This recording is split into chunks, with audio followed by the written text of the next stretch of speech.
students, இன்னைக்கு 8th standard maths 4th chapter life mathematicsல exercise 4.1ல 3, 4, 5 sums தான் பார்க்க போகிறோம். ஸோ தேர்ட் சம்மோட கொஷின் பார்த்துடலாம் வாங்க. தேர்ட் சம் பாருங்கள். 48 is 32% of which number அப்படின்னு கொடுத்துருக்காங்க. இது வேர்டிங்ஸ் ப்ராப்ளம் வரும்போது நீங்கள் வந்து ஞாபகம் வச்சுக்கணும். இஸ் அப்படின்னா இஸ் ஈக்குவல் டு, இஸ் அப்படின்னா என்னது, is equal to, and half அப்படின்னா இன்டூ அப்படின்னு அர்த்தம். ஓகே, 48 is அப்படின்னா இஸ் ஈக்குவல் டு 32% ஆஃப்னா என்னது, multiplication and half which number அப்படின்னு கேட்டிருக்காங்க. அந்த விச் நம்பரை தான் நம்ம கண்டுபிடிக்கணும். அதாவது விச் நம்பரை வந்து எக்ஸ்ன்னு எடுத்துப்போம். ஓகேவா, நம்ம இப்போது ஒரு ஈக்குவேஷன் ஃபார்ம் பண்ணியாச்சு. ஸோ இந்த ஈக்குவேஷனை வச்சு நம்ம எக்ஸோட வேல்யூ கண்டுபிடிச்சிடலாம் ஈஸியாக. வாங்க அந்த சம் எப்படி போகிறதுன்னு பார்த்துடலாம். ஓகே, இப்போ நான் எக்ஸ்பிளைன் பண்ணதை அப்படியே எழுதியிருக்கேன். Let x be the number. நம்ம ஆஃப் விச் நம்பர் அப்படின்னு கொஷினில் பார்த்தோம் இல்லையா, ஸோ அதை வந்து எக்ஸ்ன்னு எடுத்திருக்கேன். ஈக்குவேஷன் நம்ம ஃபார்ம் பண்ணோம் இல்லையா, 48 இஸ் ஈக்குவல் டு 32% இன்ட்டு எக்ஸ்ன்னு சொல்லிவிட்டு, ஸோ இந்த எக்ஸை வந்து நம்ம கண்டுபிடிக்கணும். பாருங்கள், இப்போ என்ன பண்ணுறேன் அப்படின்னா 48 இஸ் ஈக்குவல் டு 32% அப்படின்னா என்னது, 32/100 அப்படின்னு அர்த்தம். So 32/100 into X. ஓகேவா, எப்போவுமே வந்து நம்ம எக்ஸை வந்து இந்த சைடு வச்சுட்டு நம்ம வந்து ஈக்குவேஷன் சால்வ் பண்ணுவோம். ஆனால் இந்த சைடு எக்ஸ் இருக்குது அப்படிங்கிறதால இந்த சைடே வந்து நம்ம எக்ஸை வச்சுருப்போம். ஸோ இந்த 32வையும் இந்த 100ஐயும் இந்த சைடு வந்து கொண்டு வந்துடலாம். மேலே நியூமரேட்டரில் இருக்கிற நம்பர் வந்து இந்த சைடு வந்தது அப்படின்னா அது டினாமினேட்டருக்கு போயிடும். டினாமினேட்டரில் இருக்கிற நம்பர் வந்து இந்த சைடு வந்தது அப்படின்னா இது வந்து நியூமரேட்டருக்கு போயிடும். ஸோ பாருங்கள், 48 இன்ட்டு இது வந்து டினாமினேட்டரில் இருக்குது, நியூமரேட்டருக்கு போகும், பை 32 அப்படிங்கிறது நியூமரேட்டரில் இருக்குது, டினாமினேட்டருக்கு வரும், into is equal to X. Okay, இப்போ பாருங்கள், இப்போ இது எந்த மாதிரி கேன்சலேஷன் பண்ணலாம். என்ன கேன்சலேஷன் பண்ணலாம், இந்த 48ம் 32வும் கேன்சலேஷன் ஃபர்ஸ்ட் பண்ணிக்கலாம். இந்த 2 2s are 2 4s are 24 வந்திருக்கு. அண்ட் 2 1s are இங்கே 1 வந்துச்சுன்னா 16. So 16s are 2 12s are 2 8s are 2 4s are 2 6 are next 2 2s are and 2 3s are. And வந்து இது ரெண்டுத்தையும் இனிமேல் வந்து கேன்சலேஷன் பண்ண முடியாது. அண்ட் இதை பண்ணலாம், 100 2 பண்ணலாமா, பண்ணலாம். இந்த 2 1 ஆக்கிட்டு அண்ட் இதை வந்து 250s are 100 அப்படின்னு கொண்டு வரலாம் இல்லையா. ஸோ பாருங்கள், இப்போ நான் அப்படியே எழுதியிருக்கேன் நம்மளுக்கு என்ன கிடச்சிருக்கு அப்படிங்கிறத. ஸோ நம்மளுக்கு வந்து இங்கே கீழே 1 கிடச்சிருக்கு அப்படிங்கிறதுனால அதை நான் கன்சிடர் பண்ண போகிறது இல்லை. இப்போது 3 × 50 3 × 50 is equal to x. இப்போது பாருங்கள் 350s என்ன இந்த சைடில் போட்டு பாருங்கள். கேன்சலேஷன் மெத்தட்லாம் கற்று வச்சுக்கோங்க. பிகாஸ் 8th வந்தாச்சு, இனிமேல் கேன்சலேஷன் மெத்தட் இருந்தால் தான் நம்ம எல்லா சம்முமே சால்வ் பண்ண முடியும். டிவிஷன் அந்த நேரத்தில் போட்டுட்ருக்க முடியாது. 3 zeros are 0, 3 5s are 15. So நம்மளுக்கு ஆன்சர் என்ன கிடச்சிருக்கு, 150. ஸோ 150 கிடச்சிருக்கு. So X is equal to 150. இப்போது நீங்கள் ஒரு டவுட் கேட்கலாம், அதாவது இங்கே தானே எக்ஸ் இருந்தது, எப்படியே நீங்கள் இங்கே கொண்டு வந்தீங்க அப்படின்னு. நீங்கள் சால்வ் பண்ணி முடிச்சிட்டிங்க, எக்ஸை வந்து கண்டுபிடிச்சிட்டிங்க அப்படின்னா no problem, you can change this x as here. நீங்கள் வந்து இந்த எக்ஸ் இங்கே தான் இருக்கணும் அப்படின்னு கிடையாது, நீங்கள் இங்கே கூட எடுத்துகிட்டு வந்துருக்கலாம். ஓகேவா? வாங்க நெக்ஸ்ட் 4th சம் பார்த்துடலாம். இது நல்லா நோட் பண்ணிக்கோங்க.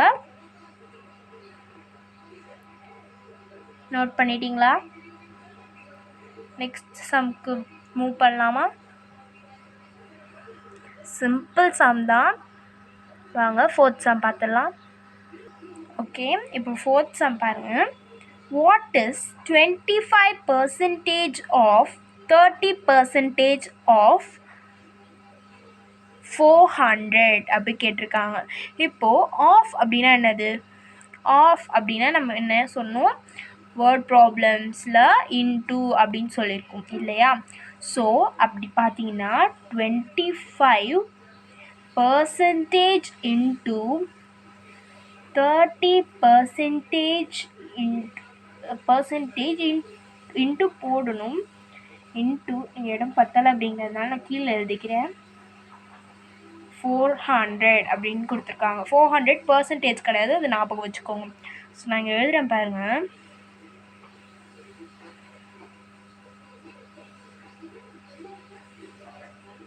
ஓகேவா? 25% இன்ட்டு 30% ஆஃப் இன்ட்டு 400. இப்போது இது வந்து ஒரு ஈக்குவேஷன் மாதிரி நமக்கு ஃபார்ம் ஆகிருக்கு. பட் நீங்கள் இதை எப்படி சால்வ் பண்ணணும் அப்படின்னு ஒரு இருக்கும் இல்லையா, ஒரு டவுட் இருக்கும் இல்லையா? ஸோ இப்போ வந்து இதை ப்ராக்கெட்டில் எடுத்துப்போம். ஃபர்ஸ்ட் இதை சால்வ் பண்ணிவிட்டு இதோட இதுக்கு ஆன்சர் கிடச்சிருக்கும் இல்லையா, அதோட இந்த 25% வந்து நம்ம மல்டிப்ளை பண்ணால் நம்மளுக்கு ஆன்சர் கிடச்சிரும் ஆட்டோமேட்டிக்காக. ஸோ வாங்க பார்ப்போம். இப்போ பாருங்கள், நான் அதை அப்படியே காப்பி பண்ணியிருக்கேன். இப்போ கொஷினில் 25% ஆஃப் 30% ஆஃப் 400ன்னு கொடுத்துருக்காங்க. ஸோ அதை ஈக்குவேஷன் நான் ஃபார்ம் பண்ணோம் இல்லையா அதில். ஸோ அதே மாதிரி எழுதியிருக்கேன். ஆஃப் அப்படின்னா இன்ட்டு நம்ம 30% ஆஃப் அப்படின்னா இன்ட்டு 400 அப்படியே தான் போட்டிருக்கேன். நம்மளுக்கு எந்த டவுட்டும் இருக்கக்கூடாது, ஃபர்ஸ்ட் எது சால்வ் பண்ணுறோம் அப்படிங்கிறது இருக்கக்கூடாது. அப்படிங்கிறதுனால நான் ப்ராக்கெட்டுமே இதில் போட்டிருக்கேன். நீங்கள் இதை கூட ப்ராக்கெட் போட்டு இதை ஃபர்ஸ்ட் சால்வ் பண்ணிட்டு அப்புறமா இதை சால்வ் பண்ணலாமா அப்படின்னு கேட்டிங்க அப்படின்னா தாராளமாக சால்வ் பண்ணலாம். இந்த மாதிரி இது ரெண்டுத்தையும் வந்து மல்டிப்ளை பண்ணிவிட்டு நெக்ஸ்ட்டு இதையும் சேர்த்து மல்டிப்ளை பண்ணி யாராவது கீழே கமெண்ட்டில் பின் பண்ணுங்கள். ஒரே ஆன்சர் வருதான்னு செக் பண்ணுங்கள். இப்போது 30% இன்ட்டு 400 இதை வந்து நம்ம வந்து சால்வ் பண்ண போகிறோம். பாருங்கள். ஓகே, இப்போ பாருங்கள். 30% அப்படின்னா 30/100 இன்ட்டு 400. ஓகேவா? இதுதான் வந்து கொடுத்துருக்காங்க. ஸோ இப்போ என்ன பண்ணலாம், இதை கேன்சலேஷன் பண்ணலாமா? இந்த 2 0வும் இந்த 2 0வும் வந்து நம்ம கேன்சலேஷன் பண்ணிக்கலாம். அப்போ நம்மக்கிட்ட என்ன இருக்கும்? 30 இன்ட்டு 4 இருக்கும். ஸோ நம்ம வந்து இதை அப்படியே டேரெக்டாக நம்ம வந்து கேன்சலேஷன் பண்ணக்கூடாது, அது வந்து ரூலே கிடையாது. ஸோ நம்ம வந்து இது ரெண்டுத்தையும் மல்டிப்ளை தான் பண்ண முடியும், கேன்சலேஷன் ஒரு டிவைட் பண்ணவே முடியாது. இப்போ பாருங்கள், 34 என்ன? 30 இன்ட்டு 4 எவ்வளோ? 30. 4 0s of 0, 4 3s of 12. So நம்மளுக்கு ஆன்சர் என்ன கிடச்சிருக்கு? 120 அப்படிங்கிற ஆன்சர் கிடச்சிருக்கு இல்லையா? இந்த 120 அப்படிங்கிற ஆன்சர் கிடச்சிருக்கு இல்லையா? ஸோ இப்போ இதோட நம்ம வந்து இதை வந்து மல்டிப்ளை பண்ணணும். ஓகேவா? இப்போ நம்மளுக்கு இந்த ஆன்சர் கிடச்சிருக்கு. இப்போது இதை வந்து அதோட மல்டிப்ளை பண்ணணும். நம்மளுக்கு இதுக்கு என்ன ஆன்சர் கிடச்சிது? 120 அப்படிங்கிற ஆன்சர் கிடச்சிருந்தது இல்லையா? ஸோ இதோட இந்த 120 ஆன்சரோட இந்த 25% மல்டிப்ளை பண்ணணும். So clear? ஸோ பாருங்கள், இப்போ பாருங்கள், நான் அதை அப்படியே எழுதியிருக்கேன். இப்போ நம்மளுக்கு முன்னாடி இங்கே என்ன கிடச்சிருந்தது? இங்கே வந்து 120 அப்படிங்கிற ஆன்சர் கிடச்சிருந்தது இது ரெண்டுத்தையும் மல்டிப்ளை பண்ணும்போது. ஸோ இப்போது இதையும் சேர்த்து வந்து மல்டிப்ளை பண்ணி பார்க்க போகிறோம். ஸோ பாருங்கள், நான் அதை அப்படியே எழுதியிருக்கேன், ஒன்றுமே இல்லை. ஸோ இங்கே நம்ம எப்படி எழுதியிருந்தோமோ அதை அப்படியே இங்கே எழுதியிருக்கேங்க பாருங்கள். 30க்கு பதிலாக 25 இன்ட்டு இது ரெண்டுத்தையும் நம்ம வந்து மல்டிப்ளை பண்ணியிருந்தோம் இல்லையா? ஸோ அந்த ஆன்சர், அதாவது 120. இது ரெண்டுத்தையும் நாம் வந்து மல்டிப்ளை பண்ணி இப்போ வந்து எனக்கு கேன்சலேஷன் பண்ணலாமா? இந்த ஜீரோவும் கேன்சல் ஆகும். வேறு என்ன கேன்சல் ஆகும் பாருங்கள். இங்கே வந்து 10 இருக்குது, இங்கே 12 இருக்குது. ஸோ இது வந்து 5s ஆர், இதை வந்து 6 ஆர் போட்டுடலாம். அண்ட் இங்கே வந்து நம்மளுக்கு வந்து 25 and 5 இருக்குது. 5 1s are 5 5s are. So 5ம் 6ம் இருக்கும். இப்போது இது ரெண்டுத்தையும் வந்து கேன்சல் பண்ண முடியாது. ஸோ இதை ரெண்டுத்தையும் நம்ம என்ன பண்ணலாம்? மல்டிப்ளை தான் பண்ண முடியும். So 5 6 are what? இதை தனியாக நீங்கள் வந்து மல்டிப்ளை உட்காந்து பண்ண மாட்டீங்கன்னு நம்புகிறேன். Because you are in 8th. இதை வந்து டேபிள்ஸ் கண்டிப்பாக தெரிஞ்சு வச்சுக்கணும். 5 6 ஆர் 30. ஸோ அவ்வளோதான். இப்போ பாருங்கள், இதுக்கு மேலே ஏதாவது ஸ்டெப்ஸ் இருக்கா அப்படின்னு கேட்டிங்கன்னா வேறு எதுவுமே இல்லை. இதை பண்ணால் உங்களுக்கு கண்டிப்பாக மார்க் கொடுப்பாங்க. பாருங்கள், நோட் பண்ணிட்டீங்களா? நான் பொறுமையாக மூவ் பண்ணுறேன், நோட் பண்ணிக்கோங்க.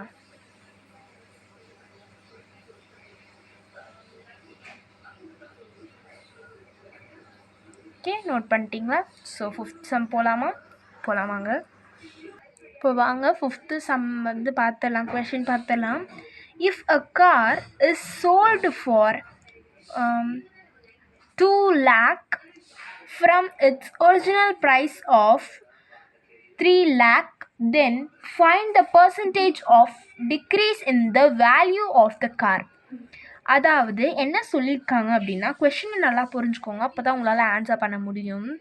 இப்போது ஒரு காரோட ஒரிஜினல் ப்ரைஸ் வந்து 3 lakhs. அதை வந்து ஒருத்தவர் வந்து என்ன பண்ணியிருக்காரு, 2 lakhsக்கு சோல்ட் பண்ணியிருக்காரு, அதாவது விற்றுருக்காரு. ஒரிஜினல் ப்ரைஸ் வந்து பார்த்திங்கன்னா 3 lakhs, அதை வந்து சோல்ட் பண்ணியிருக்க, அதாவது செல்லிங் ப்ரைஸ் வந்து 2 lakhs. இப்போது இங்கே என்ன கேட்டிருக்காங்கன்னு பாருங்கள், percentage, find the percentage of the decrease in the value of the car. இதுக்கு வந்து ஒரு சின்ன ஃபார்முலா நம்மளே ரெடி பண்ணலாம். எப்படின்னு சொல்கிறேன் பாருங்கள். இப்போது இதில் 30 lakhs இருக்குது, இதில் வந்து இதில் 3 lakhs இருக்குது, இதில் 2 lakhs இருக்குது இல்லையா? இப்போது இந்த 3 lakhs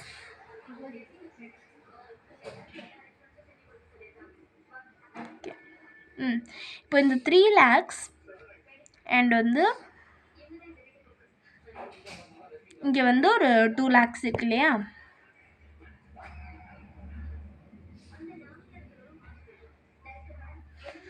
ஓகே, வெயிட் பண்ணுங்கள்.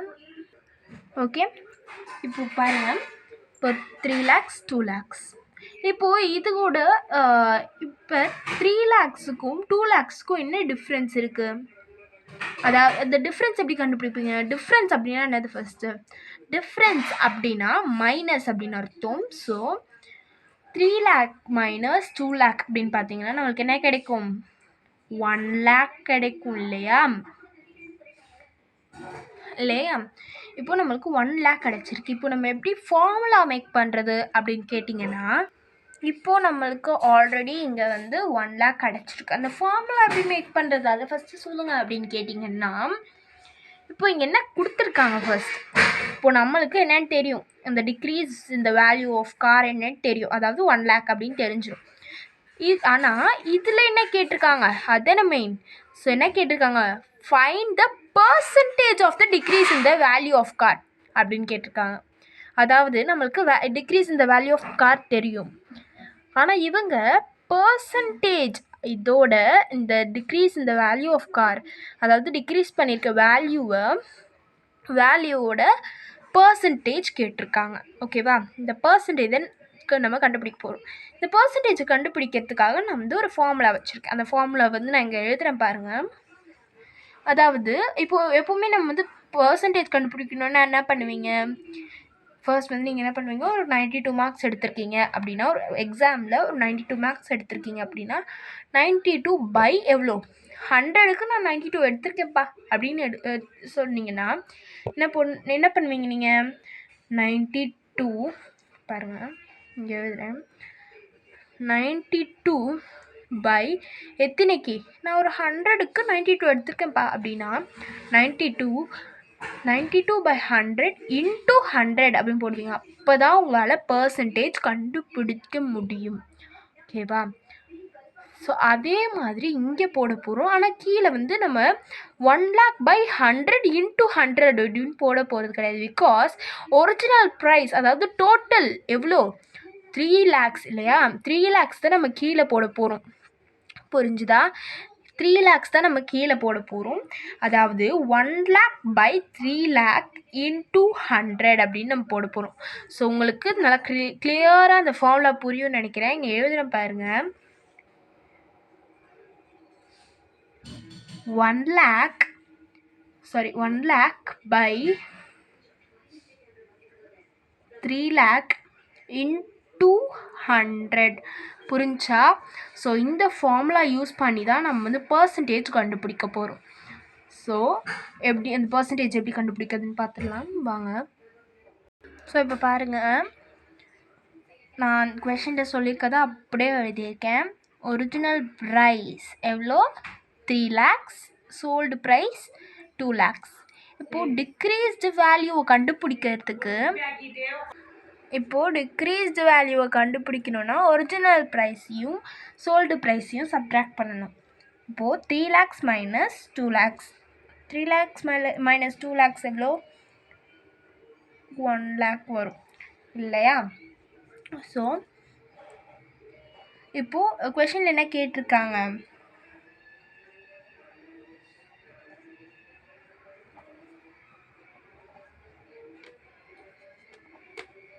we have to find the percentage of the decreased value. So decreased வேல்யூவோட பர்சன்டேஜ் கண்டுபிடிக்கணும் இல்லையா? இப்போ பாருங்கள் கண்டுபிடிச்சிடலாம். அப்படின்னு நம்ம அதுக்காக ஒரு ஃபார்முலாவுமே மேக் பண்ணிடணும். இப்போது ஃபார்முலாவை அப்படியே எழுதியிருக்கேன். Decreased value by original price into 100. இப்போது இதுதான் நம்மளுக்கு நம்ம ஃபார்ம் பண்ண ஃபார்முலா. ஓகே, இப்போது இதை வந்து நம்ம கிளியர் பண்ண போகிறோம். இப்போது அதை அப்படியே சப்ஸ்டியூட் பண்ணிக்கலாம். டிக்ரீஸ்டு வேல்யூ இங்கே என்ன கொடுத்துருக்காங்க, நம்ம தான் இது பண்ணுவோம். Decreased value 3 lakhs minus 2 lakhs 1 lakhன்னு கண்டுபிடிச்சிருக்கோம். So 1 lakh by original price என்ன, original price 3 lakhs. So 3 lakhs and இங்கே இன்ட்டு 100. ஸோ இன்ட்டு 100ன்னு போட்டால் தான் உங்களால் பர்சன்டேஜ் கண்டுபிடிக்க முடியும். ஸோ இப்போது பாருங்கள், இப்போ கேன்சலேஷன் பண்ணலாமா? கேன்சலேஷன் பண்ணால் இந்த ஜீரோஸும் கேன்சல் ஆகிடும். அப்போ நம்மக்கிட்ட இருக்கிறது 100/3. பிகாஸ் வந்து இந்த 1 வந்து கன்சிடர் பண்ண வேண்டாம், அது வந்து அப்படியே விட்டுடலாம். அண்ட் அப்படி கன்சிடர் பண்ணால் 100 ஆரும் 100 தான் வரும். ஸோ 100/3 இருக்குது. ஸோ 3% அப்படின்னு எழுதணும். பிகாஸ் வந்து நம்ம பர்சன்டேஜ் தானே கண்டுபிடிச்சிருக்கோம், இவ்வளோ தான் பர்சன்டேஜ் அப்படின்னு விட்டுறக்கூடாது. இதை வந்து நம்ம வந்து டிவைட் பண்ணணும். எப்படி டிவைட் பண்ணுறது அப்படின்னா, டிவைட் பண்ணி மிக்ஸ்டு ஃப்ராக்ஷன், அதாவது மிக்ஸ்டு பர்சன்டேஜில் நம்ம வந்து சொல்லணும். இப்போது நியூமரேட்டர் எப்போவுமே சைட்லேயும் நியூமரேட்டர் உள்ளேயும் டினாமினேட்டர் வெளிலையும் போட்டுக்கணும். Okay, so 3 3s are 9 1 and அது வந்து கீழே இருக்குன்னா அண்ட் அகெயின் 3. ஸோ இதோட ஸ்டாப் பண்ணிக்கலாம். அப்படி ஸ்டாப் பண்ணாலும் அப்படி ஸ்டாப் பண்ணிக்கலாம், இல்லைன்னா போய்கிட்டே இருக்கும். இப்போது எப்படி எழுதணும்? ஸோ இதுக்கு ஒரு ஃபார்முலா இருக்குது மிக்ஸ்டு வேல்யூவில் எழுதுறதுக்காக. equation remainder by divisor. So இதை யூஸ் பண்ணி தான் நம்ம வந்து மிக்ஸ்டு ஃப்ராக்ஷன் வந்து மேக் பண்ண போகிறோம். இப்போது குவேஷன் என்னது 33. ரிமைண்டர் என்ன கொடுத்துருக்காங்க 1 டிவைசர் வந்து 3 கொடுத்துருக்காங்க. ஸோ 33 1/3%. இதுக்கான ஆன்சர் 33 1/3%. ஓகே, அவ்வளோதான். இன்றைக்கியான சம் வந்து அதோட முடிஞ்சு. நோட் பண்ணிக்கோங்க. ஓகே, மீண்டும் வேறு என்ன சம்ஸ் வேணும்னு கீழே கமெண்டில் பின் பண்ணுங்கள்.